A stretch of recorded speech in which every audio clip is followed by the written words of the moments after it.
And we had this thing, we used to dress up in charity clothes from charity shops, and I'd dress up in a sailor suit and all that kind of thing. I think we were averaging about 1993, 94, 95, I reckon we averaged about 100 gigs a year, you know.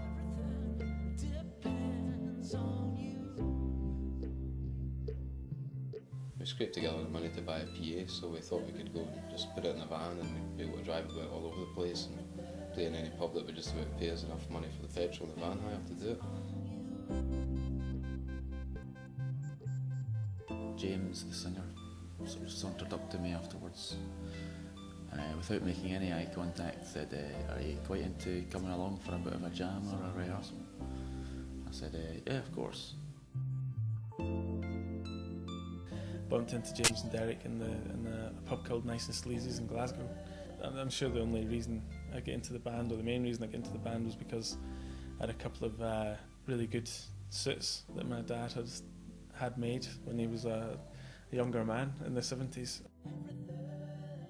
We kept ourselves very busy, and basically on the idea that if you just keep working and doing lots of things, somebody is bound to see you, or you're bound to kind of get recognised by someone in the press or whatever, and it makes it all worthwhile.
In general, think of the band probably in terms of like a good time band.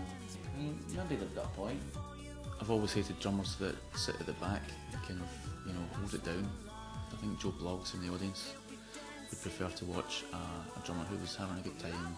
We played in Wales one night, and they did a kind of an information screen. Our manager went up and got them to type in the band tonight are looking for somewhere to stay.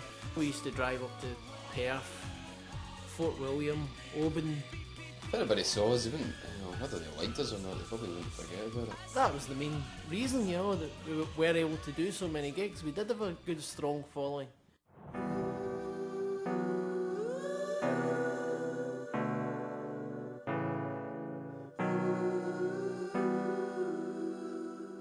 Sprinkle, splash, and all the colors clash.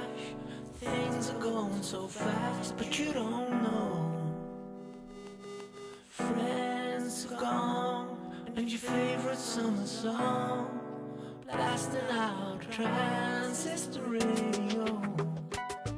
Now we've got a lot of freedom to record, and the approach to making this record is very different. We've been working with this sort of curly haired guy called Kev, who's the engineer, and he's very up and very up for it, and he's a fantastic engineer. Imagine one day he'll probably be a producer of God knows who, you know, Steps comeback album.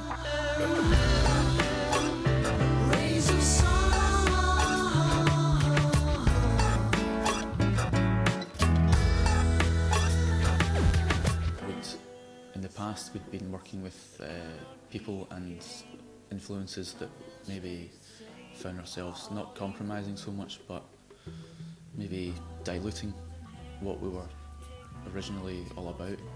The way we approach making music in the studio has had to change. We're kind of pushing our music in a kind of more